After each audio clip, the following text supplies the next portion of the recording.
Hello everyone, in this video we are going to solve linear algebra questions from JAM 2020. So in this question, a linear transformation given है from R2 to R2 and the linear transformation is given by this. So the first option is t power 2k is t for all k greater than equals to 1. Okay, देखो t of x, y क्या है minus x y. अगर T square किया T square x y किया तो it will be T of x comma y. So it will be T of minus x comma y. ठीक है, और T of minus x comma y, T क्या कर रहा है, फर्स्ट कोऑर्डिनेट का साइन चेंज कर रहा है. तो ये हो जाएगा x comma Y.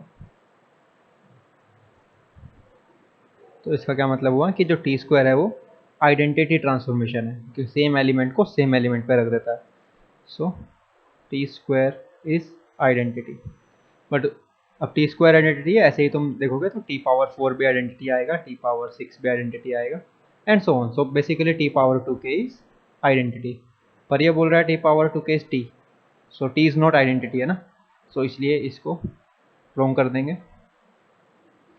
Now T is equals to T of x y is equals to minus x Y.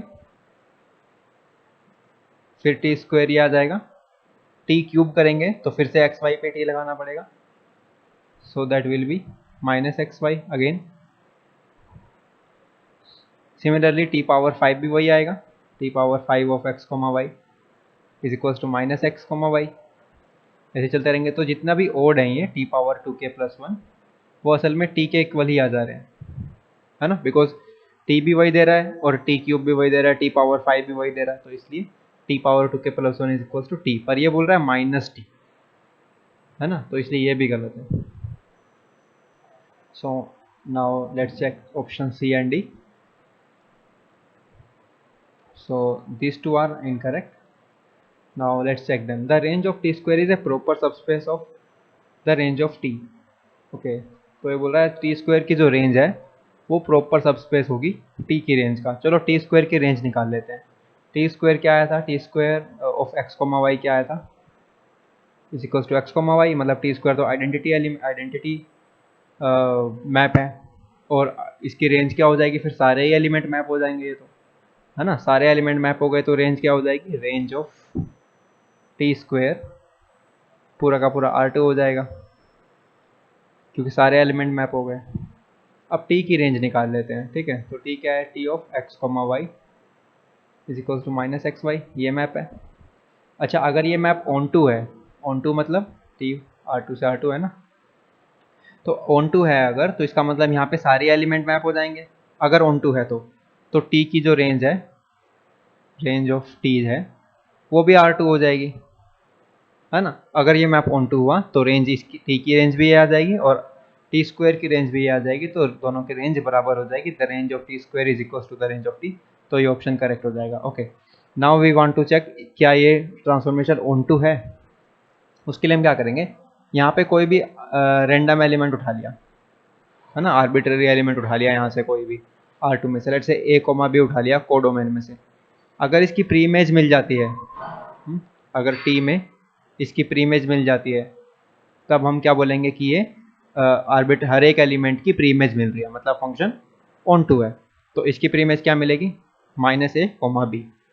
ठीक है, देखो, क्योंकि अगर मैं इस पे टी लगाऊंगा तो वो फर्स्ट कोऑर्डिनेट का साइन चेंज करेगा, ए कोमा बी कर देगा, इसलिए हर एक एलिमेंट जो भी यहाँ पे है उसकी एक प्री इमेज वहाँ पे है. तो इसका मतलब ये मैप ऑन टू है, तो टी की जो रेंज होगी वही टी स्क्वायर की भी रेंज होगी. So that's why D is the correct answer.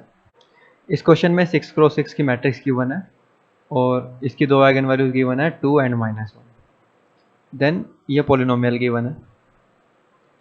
सो इसको मैट्रिक्स सेटिस्फाई कर रही है. ओके, जब इस तरह से m में पॉलिनोमियल होता है, लेट्स से ओके, अगर हमें m की आइगन वैल्यू पता है तो हम m पावर 5 की आइगन वैल्यू अगर निकालना चाहते हैं, लेट्स से अगर इसकी आइगन वैल्यू लैम्डा है तो इसकी आइगन वैल्यू लैम्डा पावर 5 होती है.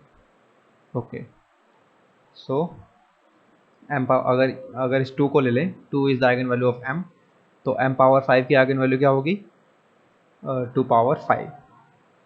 और ए आई की आइगन वैल्यू क्या होगी, ए, क्योंकि आई की आइगन वैल्यू 1 होती है और किसी भी चीज़ से मल्टीप्लाई कर दो तो उसकी आइगन वैल्यू वही बन जाती है, तो ए होगी। और इसकी आइगन वैल्यू क्या होगी, इसकी आइगन वैल्यू होगी बी इंटू टू, क्योंकि एम की तो आइगन वैल्यू 2 है ना, तो इसकी आइगन वैल्यू होगी 2b। ओके, सो नाउ देखो, ये अब इसकी आइगन वैल्यू प्लस इसकी eigen value is equals to इसकी आइगन वैल्यू हो जाएगा, क्योंकि ये स्केलर मैट्रिक्स है। हमेशा ऐसा नहीं होता, हमेशा ए की आइगन वैल्यू प्लस बी की आइगन वैल्यू ए प्लस बी की आइगन वैल्यू नहीं होती, लेकिन अगर ए स्केलर मैट्रिक्स है तब ऐसा कर सकते हैं। ठीक है, तो यानी कि लेफ्ट हैंड साइड की आइगन वैल्यू आ रही है 2 पावर 5, राइट हैंड साइड की आइगन वैल्यू आ रही है ए प्लस 2b। सिमिलरली अब -1 का यूज कर लेंगे, -1 पावर 5 -1 इज इक्वल्स टू ए, अब बी, अब -1 आइगन वैल्यू यूज करनी है तो -b हो जाएगा। ओके, यहाँ 2 पावर 5 की जगह लिख लेते हैं 32, दोनों इक्वेशन को कर लेते हैं सब्ट्रैक्ट, तो ये हो जाएगा 33 is equals to a cancel 3b and b is equals to 11 आ गया, और b 11 आ गया। फिर वहाँ से हम क्या कर सकते हैं, a minus b is equals to -1 था, a minus b is equals to -1 था, यहाँ पे b रख देंगे तो ये हो जाएगा a plus 11 is equals to -1, then a is equals to okay a minus b. Okay, तो यहाँ हो जाएगा -11, yes, so a is equals to 10, so a 10 आ गया और b 11 आ गया, सो आंसर इज a। इस क्वेश्चन में एक एनक्रोसेन मैट्रिक्स दिया हुआ है with M square equals to 0 और a कोई नॉन जीरो रियल नंबर है। ठीक है, सॉरी अल्फा कोई नॉन जीरो नंबर है, और मैट्रिक्स इस तरह से दिया है कि एम स्क्वायर 0 है, तो इसका क्या मतलब है कि एम एक नील पोटेंट मैट्रिक्स है। ठीक है, जब भी हम कोई के ढूंढ पाएँ सच दैट एम पावर के इज 0, कोई पॉजिटिव इंटीजर के ढूंढ पाएँ ऐसा, तो हम बोल देते हैं एम नील पोटेंट मैट्रिक्स है, और नील पोटेंट मैट्रिक्स के पास सिर्फ 0 आइगन वैल्यू हो सकती है और कुछ नहीं हो सकता। Okay, so every nilpotent matrix has only 0 eigen value. Okay okay, तो m की आइगन वैल्यू 0 है। अब ऑप्शंस पे चलते हैं। ऑप्शन में बोल रहा है alpha is the eigen value of this. अब देखो m की आइगन वैल्यू 0 रहेगी और ये स्केलर मैट्रिक्स है, तो पूरे की आइगन वैल्यू निकालने के लिए हम इसकी आइगन वैल्यू प्लस इसकी आइगन वैल्यू कर सकते हैं। तो m की आइगन वैल्यू 0, इसकी आइगन वैल्यू अल्फा, सिर्फ अल्फा ही रहेगी बिकॉज ये तो इस टाइप की मैट्रिक्स है ना, अल्फा अल्फा अल्फा अल्फा, तो इसकी आइगन वैल्यू अल्फा ही रहेगी सिर्फ, और इसकी सिर्फ 0 रहेगी, तो जो टोटल की आइगन वैल्यू है वो बन जाएगी अल्फा। तो ये सही है, लेकिन इस केस में जब देखते हैं तो इसकी आइगन वैल्यू 0, उसकी आइगन वैल्यू माइनस अल्फा, तो ये आइगन वैल्यू बन रही है माइनस अल्फा। तो अल्फा जो है इन दोनों की आइगन वैल्यू नहीं है, इसकी तो है पर इसकी नहीं है, तो इसलिए ए ऑप्शन हो गया गलत। अब यहाँ देख लेते हैं, यहाँ इसकी आइगन वैल्यू 0 प्लस इसकी आइगन वैल्यू अल्फा, ठीक है, इसकी आइगन वैल्यू अल्फा, इसकी आइगन वैल्यू 0, तो इसकी आइगन वैल्यू भी अल्फा, तो इसकी आइगन वैल्यू भी अल्फा आ रही है और इसकी आइगन वैल्यू भी अल्फा आ रही है, इसका मतलब बी करेक्ट है। ये रॉन्ग था, बी करेक्ट है, इसका मतलब सी और डी रॉन्ग ही होंगे, लेकिन सी और डी क्यों रॉन्ग है वो देख लेते हैं। देखो 0 प्लस अल्फा, तो इसकी आइगन वैल्यू तो अल्फा हो जाएगी, सिर्फ बोल रखा है माइनस अल्फा, तो ये रॉन्ग हो गया। और लास्ट ऑप्शन देखते हैं, तो यहाँ पे भी सेम 0 प्लस अल्फा, तो ये अल्फा बन रही है आइगन वैल्यू, बट वो माइनस अल्फा बोल रहा है तो वो भी गलत, तो only B option is the right. In this question एक 4x3 का रियल मैट्रिक्स दिया हुआ है and E1 E2 R3 are the standard basis of R3। So E1 E2 E3 are 1 0 0 0 1 0 and 0 0.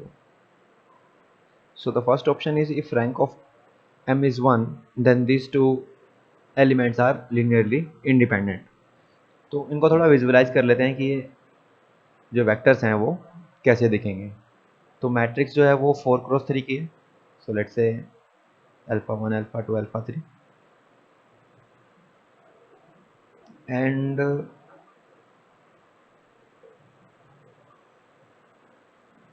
Okay, so matrix कुछ इस तरह से है ना, और जब हम इसको मल्टीप्लाई करेंगे E1 या E2 से तो क्या होगा, देखो जब E1 से मल्टीप्लाई करेंगे यानी 100 से करेंगे तो हमें फर्स्ट कॉलम मिलेगा, जो आंसर आएगा वो हमें फर्स्ट कॉलम मिलेगा। देखो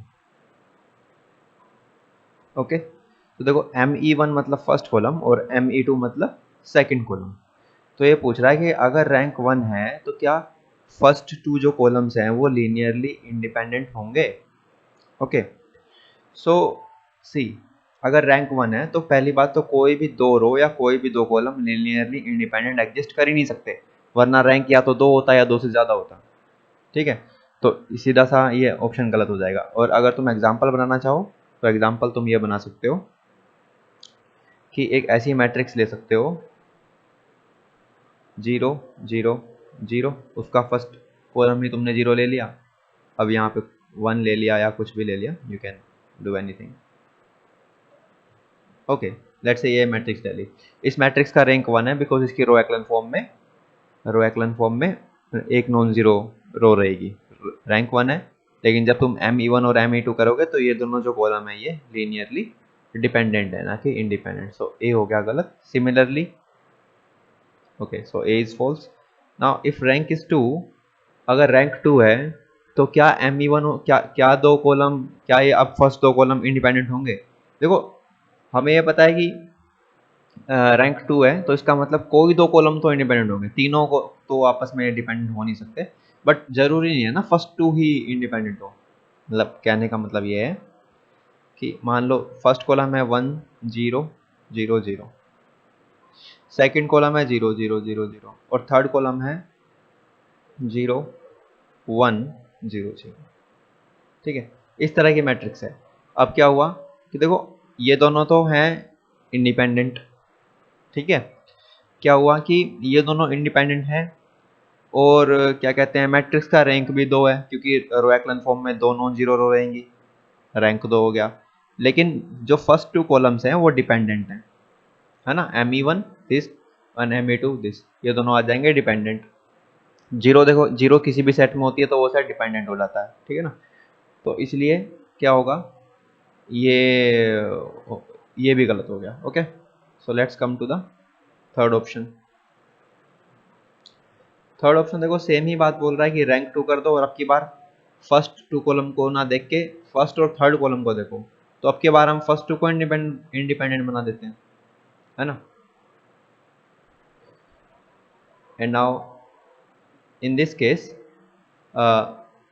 ये दोनों इंडिपेंडेंट है, रैंक रैंक 2 है, लेकिन ME1 और ME3 डिपेंडेंट है फिर से, तो इसलिए ये भी गलत। इसका मतलब डी ऑप्शन करेक्ट है।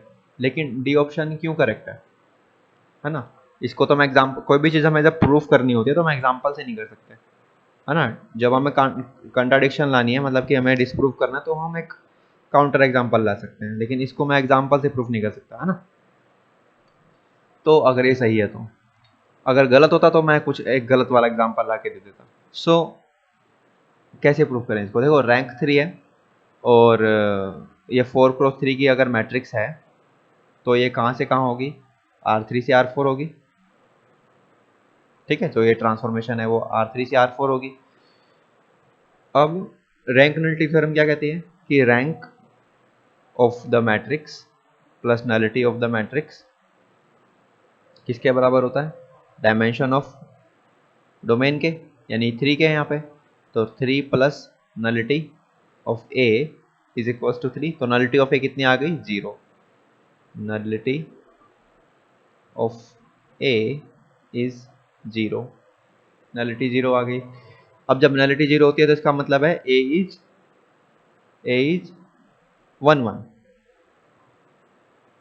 ठीक है, और अगर 1 1 लीनियर ट्रांसफॉर्मेशन होती है तो वो लीनियरली इंडिपेंडेंट सेट को लीनियरली इंडिपेंडेंट पे ही रखती है।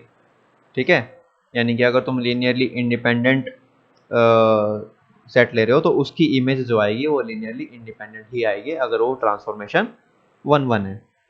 ओके, सो अब रैंक 3 है तो ME1 और ME2, अब ME1 और ME3, अब E1 और E3 क्या है, E1 और E3 तो लीनियरली इंडिपेंडेंट है, तो इनकी जो इमेज होगी वो भी क्या होगी, लीनियरली इंडिपेंडेंट होगी, क्योंकि द ट्रांसफॉर्मेशन वाज 1 1, तो इसलिए D is the right answer. इस क्वेश्चन में एक लीनियर सिस्टम दिया हुआ है और हमसे पूछा है कि ये कब कंसिस्टेंट होगा। कंसिस्टेंट का मतलब ये होता है, ओके पहले इसको मैट्रिक्स फॉर्म में लिख लेते हैं, then it will look like 1 1 5 1 2 m and 1 2 4, okay, so into xyz is equals to 3 5 k, ऐसा है। अब अगर रैंक ऑफ ए बराबर हो जाता है rank of A augmented B के, ठीक है, तो इसलिए अगर ये बराबर हो जाता है तो हम बोलते हैं सिस्टम कंसिस्टेंट है, मतलब या तो इन्फाइनेटली माइनस सोल्यूशन है या नो सोल्यूशन है, ओके। सो हमें ये बराबर करना है, ठीक है, इसके लिए कंडीशन निकालनी है। तो let's try to convert the A augmented B into its row echelon form, ठीक है, ए ऑग्यूमेंटेड बी को उसकी रो एक्लन फॉर्म में कन्वर्ट करते हैं। तो ये मैट्रिक्स है 3 5 एंड k। तो हम क्या ऑपरेशन लगा सकते हैं, एक तो R2 पे लगा सकते हैं R2 माइनस R1, और एक R3 पे लगा सकते हैं R3 पे लगा सकते हैं R3 माइनस R1। तो क्या बन जाएगा ये 1 1 5 3 ऐसा ही रहेगा, ये हो जाएगा 0, ये हो जाएगा 1, ये m माइनस 5, ये 5 माइनस 3 2, ये हो जाएगा 0, 2 में से 1 गया 1, और ये -1, और ये हो जाएगा k minus 3, okay. And now इसको भी 0 बना सकते हैं रो एक्लन करने के लिए, so we have to do R3 minus R2। So now it will look like, अब क्या बन जाएगा ये 1 1 5 0 1 m माइनस 5, ये ऐसा का ऐसा, this is 0 this is 0, this is m minus sorry 4 minus m, okay. जब आप सब्ट्रैक्ट करोगे इसमें से इसको तो ये बन जाएगा 4 माइनस m, एंड यहाँ पे बन जाएगा 3 2 k minus 5, okay. So now let's C, okay अगर m नॉट इक्वल्स टू 4 है, अगर m नॉट इक्वल्स टू 4 है तो क्या होगा, तो इसका मतलब ये एंट्री नॉन जीरो है, इसका मतलब रैंक ए का जो रैंक है वो 3 हो गया, और ये जो मैट्रिक्स है 3 क्रॉस 4 ऑर्डर की, इसका मैक्सिमम रैंक 3 हो सकता है ना, और ए का रैंक ऑलरेडी 3 है। तो जब हम एक्स्ट्रा रो या कॉलम जोड़ते हैं किसी भी मैट्रिक्स के अंदर, तो वो कभी भी रैंक को कम नहीं कर सकता, बढ़ा सकता है पर कम नहीं कर सकता। तो इसका मतलब जब इसका रैंक 3 है तो इस पूरे का रैंक भी 3 ही होना पड़ेगा, क्योंकि 3 से ज़्यादा हो नहीं सकता, क्योंकि 3 क्रॉस 4 ऑर्डर की मैट्रिक्स है, और 3 से कम इसलिए नहीं हो सकता क्योंकि ऑलरेडी इसका रैंक 3 है, ओके। तो इस केस में रैंक ऑफ ए इक्वल हो जाएगा rank of A augmented B के, तो ये हो जाएगा system consistent, okay. For M not equals to 4 the system is consistent. लेकिन इसके मोर देन वन आंसर हो सकते हैं, बिकॉज MSQ का क्वेश्चन है, मल्टीपल सेलेक्ट क्वेश्चन है। तो k नॉट इक्वल्स टू 5 के लिए देखते हैं हम, अगर k नॉट इक्वल्स टू 5 है तो ये वाली एंट्री जो है वो नॉन जीरो हो जाएगी, ठीक है। लेकिन इसके ऊपर तो कोई कंडीशन नहीं है, फिर m इक्वल्स टू 4 हो गया, तो अगर m इक्वल्स टू 4 हो गया तो ये जो रैंक है, ये वाला जो रैंक है वो हो जाएगा 2, क्योंकि इसमें दो नॉन जीरो रो बचेंगी, और टोटल का जो रैंक है वो 3 रहेगा ना, टोटल का रैंक 3 रहेगा बिकॉज ये नॉन जीरो है, क्योंकि टोटल में नॉन जीरो रोज हो जाएंगी 3, तो ये तो इक्वल नहीं आए, तो इसका मतलब ए का रैंक और ए ऑग्यूमेंटेड बी का रैंक इक्वल नहीं आया, इसका मतलब कंसिस्टेंट नहीं है ना, इसका मतलब इनकंसिस्टेंट है या नो सॉल्यूशन है, तो इसलिए बी ऑप्शन है incorrect. Now let's see if m equals to 4। अच्छा, अब m इक्वल्स टू 4 हो गया तो क्या हो सकता है, देखो अगर m 4 हो गया तो इसका मतलब a का रैंक 2 हो गया, जो a का रैंक है वो 2 हो गया। तो अगर कंसिस्टेंट रखना है सिस्टम को तब क्या करना होगा, तब इस पूरे का रैंक भी 2 ही रहना चाहिए, और वो तभी हो सकता है जब ये भी 0 हो जाए, है ना। लेकिन इस पे तो कोई कंडीशन नहीं है ना इस ऑप्शन के अंदर, मतलब k इक्वल्स टू 5 होगा और m इक्वल्स टू 4 होगा, ये दोनों बातें एक साथ होंगी तभी a का और a आर्गुमेंटेड का रैंक बराबर रहेगा। लेकिन ये सिर्फ कह रहा है कि m को 4 कर दो, k के बारे में कुछ नहीं बोला, तो k तो कुछ भी होएगा, कुछ भी हो सकता है। फिर उस केस में a का रैंक तो 2 रहेगा, लेकिन आर्गुमेंटेड मैट्रिक्स का रैंक 2 से ज़्यादा यानी 3 हो जाएगा, तो फिर कंसिस्टेंट नहीं रहेगा। तो m इक्वल्स टू 4 जो है ना, सफिशिएंट नहीं है ये बोलने के लिए कि भाई सिस्टम कंसिस्टेंट रहेगा, तो इसलिए इसको भी, इससे भी हम नहीं बोल सकते। So the last option is k equals to 5। अब k इक्वल्स टू 5 अगर हो जाता है तो ये 0 हो गया, ठीक है। ओके, अगर k इक्वल्स टू 5 हो गया तो ये हो गया 0। अब m के पास दो चॉइस है, ठीक है, या तो m हो जाए not equals to 4 let's say, या m हो जाए इक्वल्स टू 4। इन दोनों चॉइसेस को हम देख लेते हैं, ठीक है।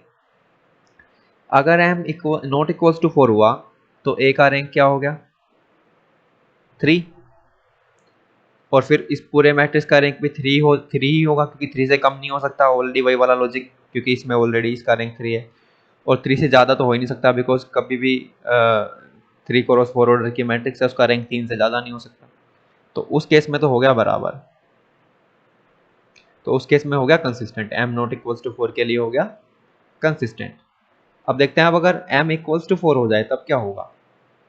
अगर m इक्वल्स टू 4 हो गया तब इसका रैंक 2 हो गया, क्योंकि ये रो 0 हो गई, तो a का रैंक 2 हो गया, और ये ऑलरेडी 0 है बिकॉज ये इक्वल्स टू 5, तो इस आर्गुमेंटेड मैट्रिक्स का रैंक भी 2 ही हो गया, है ना। तो इसका मतलब यहाँ भी इक्वलिटी आ गई, तो फिर से a का और आर्गुमेंटेड मैट्रिक्स का रैंक बराबर हो गया। इसका मतलब अगर k को तुम एक बार 5 कर दे रहे हो, अगर k को एक बार 5 पुट कर दिया, तो उसके बाद m कुछ भी होता रहे, वी डोंट केयर, सिस्टम क्या रहेगा, कंसिस्टेंट ही रहेगा, ठीक है। तो इसलिए a and d are correct options. इस क्वेश्चन में देखो एक वेक्टर स्पेस डिफाइन किया है P2020। सो इसमें तुम अगर देखोगे तो इसमें सभी के सभी पोलिनोमियल्स हैं, बिकॉज n तो 0 से 2020 के बीच में है, और ये ऐड करने पे पोलिनोमियल्स बनेंगी of degree at most 2020। Okay, so that means it is a set of all polynomials whose degree are less than or equals to this। so w इसका कोई सबस्पेस डिफाइन किया, अब उसमें सिर्फ जो पावर्स है ना x की, सिर्फ वो ली जो इवन है, क्योंकि अगर ओड हो रहा है, अगर i ओड है, तो वहाँ पे वो कोफिशिएंट को 0 कर दे रहा है। ओके, तो w की डायमेंशन पूछिए हमसे। देखो, हम w का कोई भी जनरल एलिमेंट लिखेंगे और फिर वहाँ से देखेंगे इसमें फ्री वेरिएबल्स कितने हैं, जितने नंबर ऑफ फ्री वेरिएबल्स होंगे उस जनरल एलिमेंट में, उतने ही w की डायमेंशन होगी। ओके, सो लेट्स से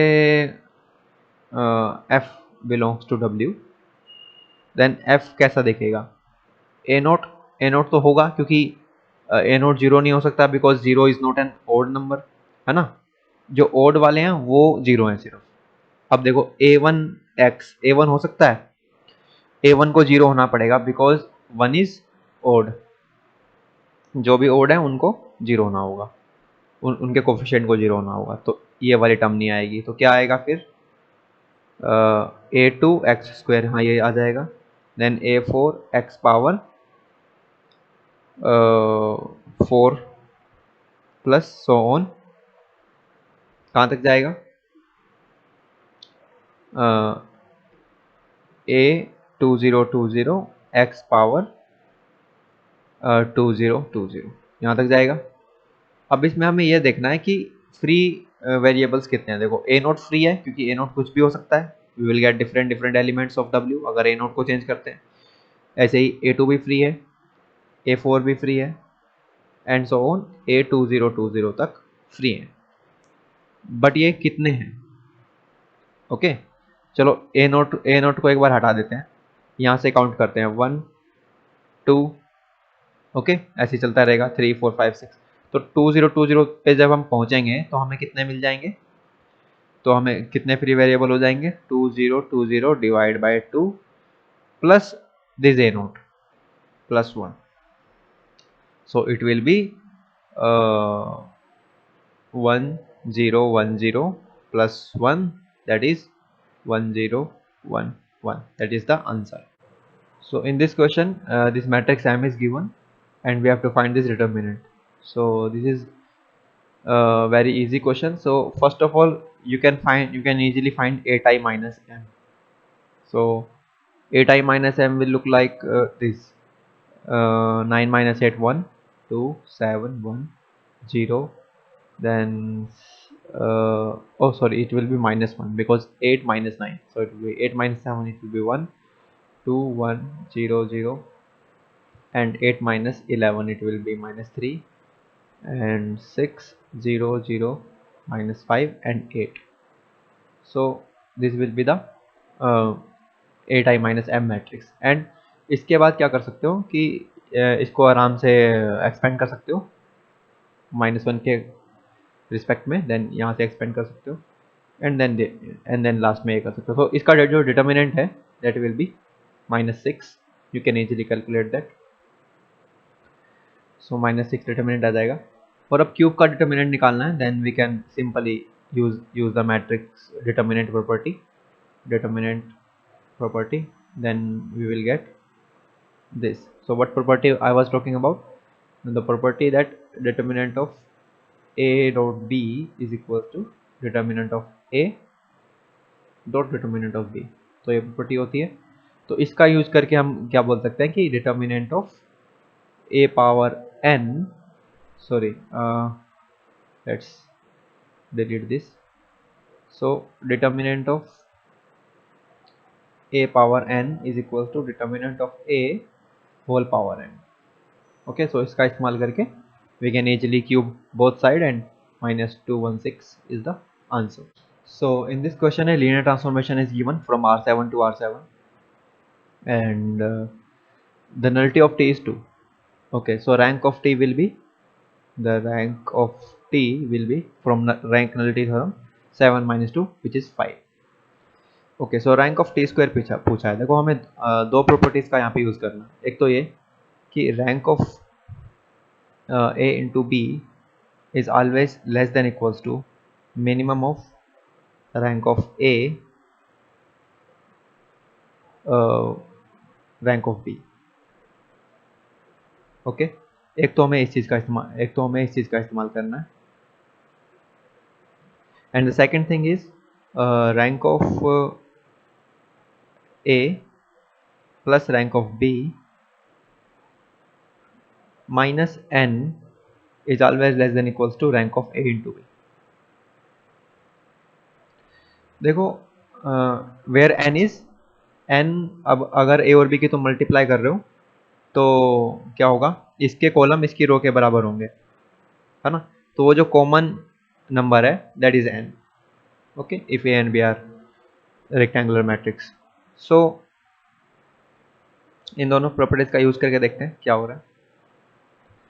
सो by using this we get कि रैंक ऑफ जो टी स्क्वायर है वो लेस देन इक्वल्स टू 5 होगा क्योंकि टी का रैंक 5 था, और ये ग्रेटर देन इक्वल्स टू होगा rank of A which is 5, rank of B plus 5 minus the common row and column is 7, number of column and number of row then 7. So it will be 3 here, 5 plus 5 minus 7. तो जो t का rank है, t square का जो rank है वो 3 से बड़ा रहेगा हमेशा. ओके, तो उसकी मिनिमम पॉसिबल वैल्यू जो है वो 3 है. So this is it for this video and thanks for watching.